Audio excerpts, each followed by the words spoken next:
अस्सलामुअलैकुम। M digital education में आज एक और एपिसोड के साथ आपके सामने हाजिर खिदमत हूँ। मेरा बुनियादी मकसद यही होता है कि आप लोगों को इस पैडागोजी के मुतालिक जो मुख्तलिफ़ किस्म के क्वेश्चंस हैं वो मैं आपको उस हवाले से आपके कंसेप्ट क्लियर करवा सकूँ। दूसरी बात यह है कि अगर आप अपकमिंग एजुकेटर्स के लिए, लेक्चरर एजुकेशन के लिए, या फिर आप हेडमास्टर या हेडमिस्ट्रेस के टेस्ट के लिए आप पब्लिक सर्विस कमीशन के इम्तिहान में बैठना चाहते हैं और आप अपने नॉलेज को इन्हेंस करना चाहते हैं, मुख्तलिफ चीज़ें ऐसी हैं जो आपको बुक से समझ नहीं आती, तो मैं उनको MCQs टाइप पे समझा कर आपको पेश करता हूँ। आज बगैर किसी टाइम वेस्ट किए आपको उसी टॉपिक की तरफ ले जाता हूँ। आज जो हमारा टॉपिक है वो फ़िलासफ़ी से रिलेटेड है। वो मुख्तलिफ़ किस्म के MCQs जो फ़िलासफ़ी से रिलेटेड होते हैं, जो फ़िलासफ़ी का कंसेप्ट है, मुख्तलिफ जो स्कूल ऑफ थाट्स हैं, उनके मुतालिक मैं आज आपको एक्सप्लेन करूँगा। गुजारिश यही होगी, अगर आप इस चैनल पर न्यू हैं तो आप इस चैनल को सब्सक्राइब कर लें, साथ ही बेल आइकॉन यानी घंटे के निशान को भी प्रेस कर दें ताकि इस तरह के मजीद अच्छी और इन्फॉर्मेटिव वीडियो भी आपको हमेशा बर वक्त मिलती रहे। अब हमारे पास जो पहला क्वेश्चन है, एसेंशियलिस्ट स्ट्रेस ऑन। हमारे पास चार ऑप्शन दिए गए हैं। पहला option mental discipline, option B है इनोवेशन, ऑप्शन सी चेंज और ऑप्शन डी रिड्यूस्ड नॉलेज। यानी जो हमारे पास एसेंशियलिस्ट हैं, जो एसेंशियलिज्म थ्योरी है, उसका जो ताल्लुक है वो मेंटल डिसिप्लिन के साथ है, जहनी नज़्म ज़ब्त के साथ है। ना तो वो इनोवेशन करते हैं, ना वो तब्दीली चाहते हैं, ना ही वो नॉलेज को कम करना चाहते हैं, वो जहनी डिसिप्लिन की तरफ जोर देते हैं। तो मेंटल डिसिप्लिन ऑप्शन ए इसका करेक्ट है। उसके बाद आगे एक और क्वेश्चन 43 के ऊपर हम आ रहे हैं। Human nature remain the same everywhere, hence education should be same for everyone is the philosophy of. ये कौन सी फिलासफी है जिसके नज़दीक ये कहा गया है कि इंसान की जो फितरत है हर जगह एक जैसी रहती है, लिहाजा हर एक के लिए एक जैसी तालीम ही उनको प्रोवाइड करनी चाहिए। तो हमारे पास ऑप्शन ए है पेरिनियलिज्म, ऑप्शन बी है एसेंशियलिज्म, ऑप्शन सी है प्रोग्रेसिविज्म और ऑप्शन डी है रिकंस्ट्रक्शनिज्म। क्योंकि पेरिनियलिज्म ये सबसे ओल्ड वैल्यूज़ की थ्योरी है, पुरानी थ्योरी है, और इसका यही इसका मोटो है कि इंसान चाहे जिस जगह पर भी जाए उसकी हर जगह पे एक जैसी नेचर रहती है, एक जैसी फितरत रहती है, तो लिहाजा तमाम इंसानों को एक जैसी तालीम दी जानी चाहिए। ये थ्योरी है पेरिनियलिज्म। उसके बाद 44, according to which experimental knowledge is real. किसके नज़दीक जो इल्म है वो तजर्बाती इल्म, वो हकीकी ही इल्म है। तो ऑप्शन ए हमारे पास है perennialism, option B essentialism, option C progressivism और ऑप्शन डी है रिकंस्ट्रक्शनिज्म। याद रखें, जो प्रोग्रेसिव थ्योरी है उसके मुताबिक इंसान अपने तजर्बात से सीखता है, अपने एक्सपेरिमेंट से सीखता है, तो एक्सपेरिमेंटल नॉलेज ही हकीकी नॉलेज है। तो ये प्रोग्रेसिविज्म ऑप्शन सी इसका करेक्ट है। उसके बाद 45, इथिक्स एंड एस्थेटिक और कंपोनेंट्स ऑफ। हमारे पास चार ऑप्शन दिए गए हैं। Option A cosmology, option B ontology, option C epistemology और ऑप्शन डी एक्सियोलॉजी। यानी इखलाकियात और हिस्से जमालियात, ये किसके कंपोनेंट हैं? चाहे आपने इखलाकियात सिखाने हैं या हिस्से जमालियात के मुतालिक है, ये कंपोनेंट एक्सियोलॉजी के मुतालिक हैं। अंटोलॉजी के अंदर नेचर को देखा जाता है, कॉस्मोलॉजी अलग चीज़ है, एपिस्टेमोलॉजी में नॉलेज को देखते हैं। तो जो करेक्ट ऑप्शन है एक्सियोलॉजी की, एस्थेटिक और एस्थेटिक का ताल्लुक, इथिक्स और एस्थेटिक का ताल्लुक ये एक्सियोलॉजी के साथ होता है। उसके बाद 46, progressive teacher put more emphasis on.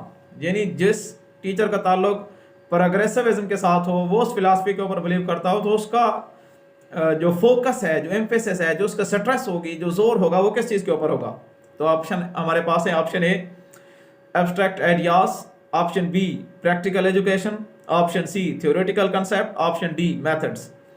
तो याद रखें, प्रोग्रेसिविज्म ये एक्सपेरिमेंटल थ्योरी है, एक्सपेरिमेंट को ही ये रियल नॉलेज मानते हैं। तो ये इनके नज़दीक प्रैक्टिकल एजुकेशन ही सबसे ज़्यादा अहम होती है। तो ये प्रैक्टिकल एजुकेशन के ऊपर ये प्रोग्रेसिव टीचर जोर देता है।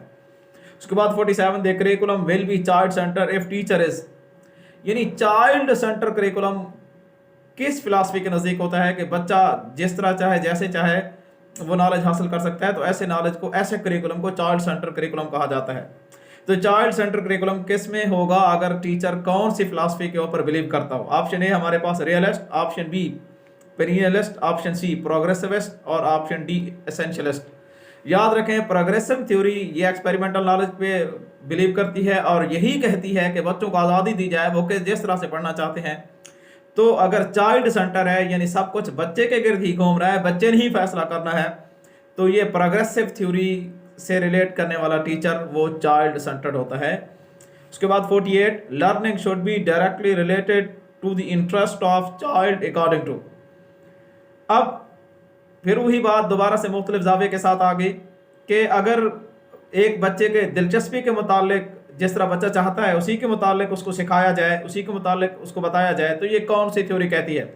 तो ऑप्शन ए है एसेंशियलिज्म, आपने खुद से गैस करना है। ऑप्शन बी है प्रोग्रेसिविज्म, ऑप्शन सी है रिकंस्ट्रक्शनिज्म, ऑप्शन डी है पेरेनियलिज्म। जी हाँ, ये आप अभी मैं एक्सप्लेन कर चुका हूँ।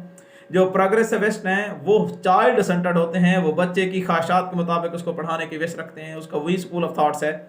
तो प्रोग्रेसिविज्म थ्योरी ये राइट ऑप्शन होगा। उसके बाद 49 essentialist would get their aim of education from, यानी जो एसेंशियलिस्ट हैं वे अपने एम ऑफ एजुकेशन को कहाँ से हासिल करते हैं?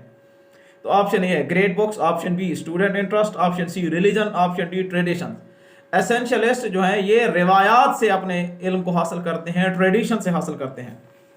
उसके बाद 50 essentialist philosophy of education is, जो एसेंशियलिस्ट फिलॉसफी है ये कौन सी फिलॉसफी है? Option A content and teacher centred, option B child centred, option C need centred, option D society centred. याद रखें जो एसेंशियलिस्ट है, जो एसेंशियलिज्म थ्योरी है वो ये कहती है कि टीचर्स को हाई मॉरल अथॉरिटी हासिल है, टीचर जिस तरह से चाहे जैसे चाहे वो बच्चे को पढ़ा सकता है। ये चाइल्ड सेंटर्ड थ्योरी वो सिर्फ प्रोग्रेसिविज्म थ्योरी है, जबकि एसेंशियलिस्ट थ्योरी ये टीचर सेंटर्ड थ्योरी होती है। तो ऑप्शन ए इसका करेक्ट है। उसके बाद 51 education is life itself not a preparation for life according to, किस थ्योरी के मुताबिक एजुकेशन बजाते खुद एक जिंदगी है, ना कि ये जिंदगी की तैयारी है? तो option A perennialism, option B essentialism, option C progressivism और ऑप्शन डी रिकंस्ट्रक्शनिज्म। प्रोग्रेसिविज्म के मुताबिक बजात इल्म तालीम जो है वो बजाते खुद एक जिंदगी का नाम है, ना कि जिंदगी की तैयारी का नाम है। उसके बाद 52 according to which philosophy permanence is more real than change, किस फिलॉसफी के नज़दीक परमानेंट जो चीज़ मुस्तकिल रहती है वो तब्दीली के मुकाबले में ज़्यादा हकीकी होती है?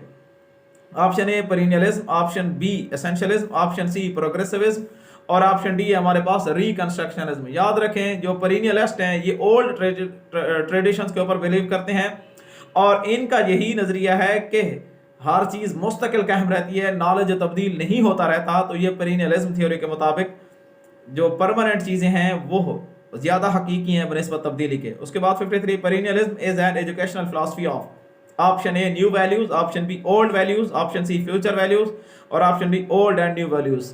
अभी मैं पीछे एक्सप्लेन कर चुका हूँ, पेरेनियलिस्ट ये ओल्ड वैल्यूज के ऊपर, पुरानी रिवायात के ऊपर इन्हिसार करते हैं, ओल्ड ट्रेडिशंस क्या मिले हैं।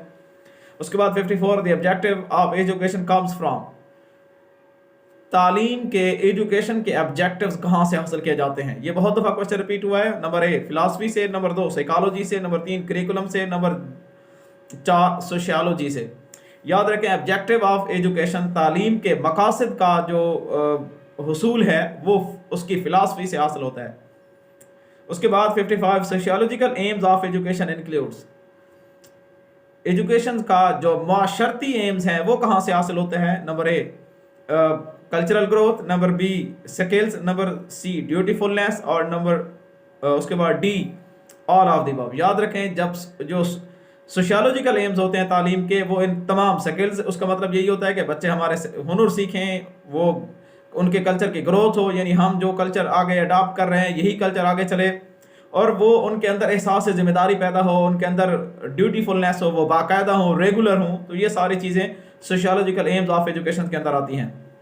उसके बाद 55 the application of philosophy in education में बी, ऑप्शन ए हमारे पास है selection of contents, option B है हमारे पास selection of methods, option C selection of objectives, option D है सिलेक्शन ऑफ इवैल्यूएशन प्रोसीजर्स।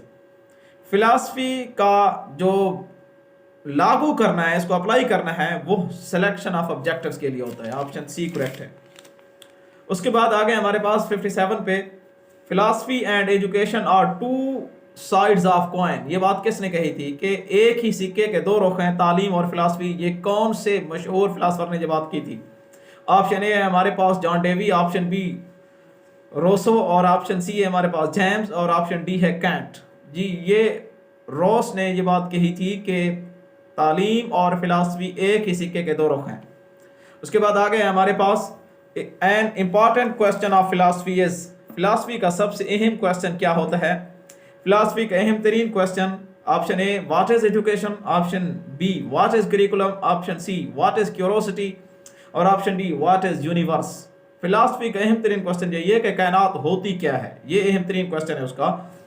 उसके बाद आगे है 59, to seek truth and reality is the subject of, हकीकत और सच्चाई को हासिल करना, उसकी तलाश करना, ये किस सब्जेक्ट में आता है। ऑप्शन ए हमारे पास एजुकेशन में, ऑप्शन बी वैल्यूज के अंदर, ऑप्शन सी फिलासफी के अंदर, ऑप्शन डी साइकोलॉजी के अंदर। याद रखें जब आप हकीकत और सच्चाई तलाश करते हैं तो ये नजरिए और फिलासफी के अंदर होती है। एजुकेशन से आपको एक तरह से आपके बिहेवियर को चेंज किया जा रहा होता है, वैल्यूज अखलाकियात हैं आपकी, साइकोलॉजी आपकी नफ्सियात हैं। तो फिलासफी का ताल्लुक हकीकत और सच्चाई की तलाश, ये इसका ताल्लुक फिलासफी के साथ है। उसके बाद 60, every system of education is based on, her education का जो सिस्टम है वो उसका इन्हिसार किस चीज के ऊपर होता है। तो ऑप्शन ए हमारे पास ideology of nation, option B social development, option C intellectual development, option D skills development. आपके एजुकेशन सिस्टम की जो बुनियाद है वो आपके कौम का नजरिया है कि आपकी कौम चाहती क्या है, उसकी फिलासफी क्या है, आइडियोलॉजी ऑफ नेशन है। उसके बाद 61, word philosophy is derived from, जो वर्ड फिलासफी है ये किस लफ्ज से निकाला गया है, किस तरह से निकाला गया। ऑप्शन ए हमारे पास अल्फा एंड एम्फिया, option B philo and sophia, option C सिला and sophia and option D न्यो एंड लेटिविया। याद रखें फिला एंड सूफिया ये इस वर्ड से निकाला गया है फिलासफी, और इसका मतलब होता है लव ऑफ विजडम, दानिशमंदी से मोहब्बत इसका मतलब होता है। उसके बाद 62 पे expected life outcomes from education और रेफरेड एज, ये ऑप्शन ए हमारे पास learning, option B evaluation, option C aims और ऑप्शन डी है पेडागोजी। जो एक्सपेक्टेड लाइफ आउटकम्स हैं तालीम से वो यही हैं कि उसके एम्स से, उसके मकासद से हासिल किए जाते हैं। उसके बाद 63 पे है being the science of wisdom philosophy aims at, दानिशमंदी का साइंस, दानिशमंदी की जो साइंस है वो फिलॉसफी का मकसद क्या होता है वो पहले मैं आपको बता चुका हूँ। फिलॉसफी का मकसद यही होता है कि ट्रुथ और सच्चाई की तलाश। तो हमारे पास ऑप्शन आ रहा है, option A search for activity, option B search for reality, option C search for probability और ऑप्शन डी हमारे पास सर्च फॉर यूटिलिटी। हकीकत और सच्चाई की तलाश ये फिलॉसफी के अंदर की जाती है। तो ये ऑप्शन बी इसका करेक्ट है। आज फिलॉसफी से मुतालिक जो अहम तरीन क्वेश्चन थे वो मैंने आपके सामने शेयर किए। उम्मीद है आपको इससे मुतालिक काफ़ी हद तक आगाही मिली होगी। इसी तरह हम अपने सिलसिले को आगे कंटिन्यू करेंगे। उसके बाद फिर हम मुख्तलिफ एजुकेशन के जो सिस्टम है उनकी तरफ आएंगे। अगर आपको ये वीडियो अच्छी लगे, हमेशा की तरह आपसे रिक्वेस्ट होगी कि आप इस वीडियो को लाइक करें, शेयर करें और आप कमेंट बॉक्स में अपने राय से ज़रूर आगाह कीजिएगा। तब तक के लिए अल्लाह हाफिज़, थैंक्स फॉर वॉचिंग।